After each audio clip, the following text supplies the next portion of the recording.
We're in today with the legendary R9 295 from 2014. This is a dual BGA video card with 4 gig of VRAM GDDR5. It's got 2816 shaders, 1018 MHz on the core clock and 1250 MHz on the memory clock. It's got DirectX 12 support, 512 bits bus width, and we're gonna pair it up with this Intel E5 1650 V4 with 6 cores and 12 threads. But wait, Daniel, I thought they need Crossfire cable. Apparently no. I have today the first time opportunity to use this mainboard properly. You can actually see I got 1, 2, 3, 4. You can actually see that is using 16X PCI Express. And this is the reason why I bought this mainboard. This is the reason because I had the video card, but I had no opportunity because I didn't want to spoil it and say that, yay, I have R9 295, but the second one is running with 8X and it's not fun. So I said, you know what? Hold it, Daniel, hold it, and buy the mainboard, buy the system, assemble it, and when the time comes, you're gonna show 2 R9 295 in Crossfire in a couple of games, you know. So yeah, today I'm going to show you how the system is working. All right, let's start with Cyberpunk because I want to show you how Crossfire is not working. That is an example how Crossfire is not working. 55 degrees on the first core on the video card. It's 56. It's going up. 100% load on the first core and 1018 megahertz on the first core. And the rest of the cores are idle. 300 megahertz, no load, and the temperature is down.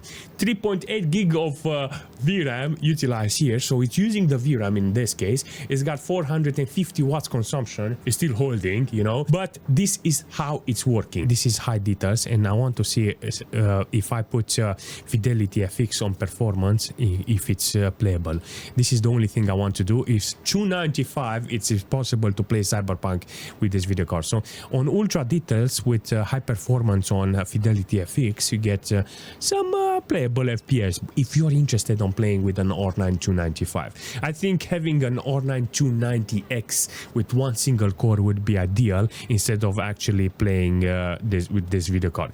If you really want to play Cyberpunk with this, it's possible, adjusting maybe some low details, balance Fidelity FX, and you get playable FPS. But Crossfire, it's out of the question for this game. First game that is running in Quad Crossfire is GTA 5. Let me explain. See the logo in the corner? That's it. The moment the logo comes naturally, that's it. That's the best game for this setup. Why I'm mentioning Cyberpunk that the frequency is important? Look at this. Even though it's glitchy, you can actually see 1018 megahertz on all of the cores. Doesn't show properly the load on the video card, but I will promise you I will show you games that are running like perfect. So I like how GTA 5 is utilizing the resource. I got 60 FPS on this occasion. I got some spikes here and there, but yeah, I can go around this because I'm 100% sure I have some CPU problems too, you know, because, you know, it's not the fastest CPU on the market, but I do have the opportunity to put the video cards on this position to see if they are pushing the game at maximum. You know, I like this performance overall. I'm really happy that this system is doing really well with it. It's a Darksiders too, because look at this, 200 FPS on average with this configuration. Maximum details, 1080p. I got some spikes here and there. I got decent temperature, decent VRAM utilization from this one, 600, in some cases 700 watts consumption from this. I've seen in this occasion that it's working really nice with this. I want this system to work here properly. Let's smash them up. Oh my god, the spikes are unbearable, seriously. Oh my god, you see the lines in the screen, how it's cutting. But the game is doing fantastic, hundreds of FPS here on average. The VRAM is not fully loaded, it's holding pretty well, and in some cases you can actually see, oh my god, I see the lines in the screen, how it's oh yeah, definitely I see some artifacts. So scalability, it's almost perfect with this game. It's doing the job. 800-900 watts consumption from this. It's kind of hard on this, seriously, kind of hard. And in some cases you can actually see the fuzziness in the screen. All right, when I'm moving super fast. One game that is really working pretty well with this type of configuration is Black Ops 3. In this case, you can actually see it's doing a fantastic work.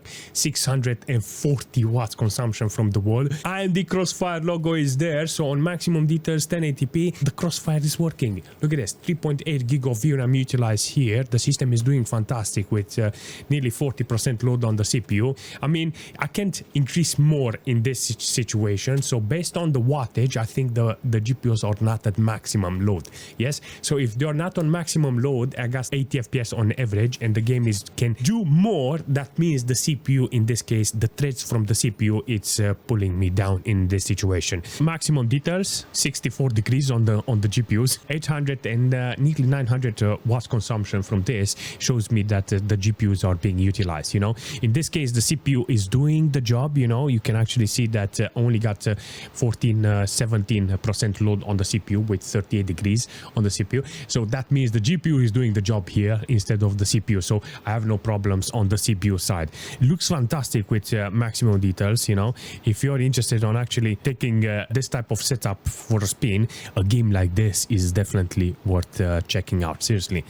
Metro with Quad Crossfire, it's something that you really want to test. Seriously, look at this, it's so freaking awesome. Oh man, it does look fantastic, and I think this is what I need. But if we're jumping in S.T.A.L.K.E.R with this, with maximum details, you can actually see it's giving you hundreds of FPS.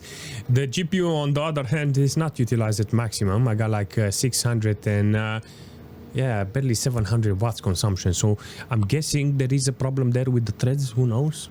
Or maybe this is the limit on this occasion. I mean, I like how it's working. You know, it looks and it runs fantastic. There is no problem here. Only 1 gig of VRAM being utilized. In some cases, the GPU is being utilized in a couple of cores at maximum, but not something scary. You know, it's doing the job overall. But with some adjustment, you can actually make this very, very efficient. It's doing the job. I got like 6.4 gig of system RAM utilized from the computer. The system has no problem in this case. 20% load on the CPU with 40 degrees. I think the problem here is I don't know. Seriously, I don't know. It looks like the CPU is not stressed. The GPU is not. In some cases, only a couple of cores is reaching maximum. So I will say here, it's an overall decent performance. I'm actually curious because last time I was here, I had problems. In the smoke, it was very horrible. Imagine having Crossfire logo there, compatible with Crossfire, but when it comes to actually playing the game, oh, you're gonna have some spikes, you know. 1.2 gig of VRAM utilized. You can actually see the cores are not maxed out. 571 watts, so that means the GPUs are not pushed to the limit. You know, you can actually see a couple of them, they are reaching 50% load, and the cap is on 60 FPS. So from there, yeah, you'll understand that there is problems here. Steam and stuff like that, 48 FPS, 21 ms. This is what I'm talking about, you know. If I had NVIDIA, I had no problems. I don't know why, but with 4 cores is still lagging. But the cores are not maxed out, so yeah, I think compatibility, scalability, it's made for them, you know. They had a contract and they didn't have it with AMD. But like I said, I like this idea with Crossfire. But instead, I will show you a game that is working perfectly. The game is not stressing the system. The video cards are doing a fantastic work. I like how it looks and I like how it's performing. Maximum details. You can actually see it looks gorgeous. You know, look at this. Awesome, seriously, 16 ms. I think if I open the FPS, it will be a lot of wattage consumption, but with 60 FPS, I think this is ideal performance that I want from a computer like this. Like I said, 1.2 gig of VRAM. This is actually good. Memory frequency is okay. Clock frequency is okay on the GPU. Everything is good. 6.2 gig of system RAM. I mean, the game is doing fantastic with this 2014 video cards. Quad Crossfire here apparently is doing great. You know, what do you want more from this? I mean, this is exactly what I'm expecting from a setup like this. 60 FPS, flawless, no consumption. I mean, I'm 100% sure new video cards are doing much better with less wattage consumption. But today is not about efficiency, it's about bragging. But if we're jumping in Mad Max with this setup on maximum details, No, 950 watts consumption from this. It's using Crossfire. I can hear the power supply kicking in order to deliver this performance. It's using the video card, but you need to understand in this situation, even the CPU is doing the job. 50% load, that means the CPU is doing the job and the threads are there with this video card. 260 FPS. I can smell the crispiness from that power supply. Regardless, so it looks fantastic. It's running fantastic. 1.7 gig of VRAM being utilized. 7.8 gig of system RAM used. You can actually see that the system is doing great, you know, and the GPUs are being utilized. It's nearly 1000 watts consumption to get this quality and this amount of FPS.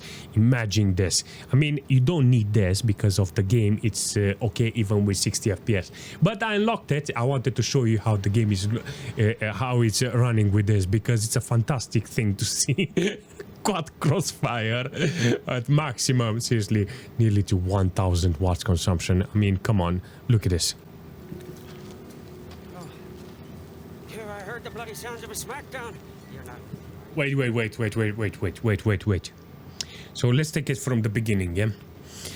Do you think there is something pro about having this? Like, what are the pros of having this type of setup? One, if it's winter, you can heat up your room 100%. Considering the amount of wattage this computer is taking, I think this will be a nice space heater. No question, it will make the room crispy in a couple of minutes, yeah? Heat. Two, bragging rights. You get them.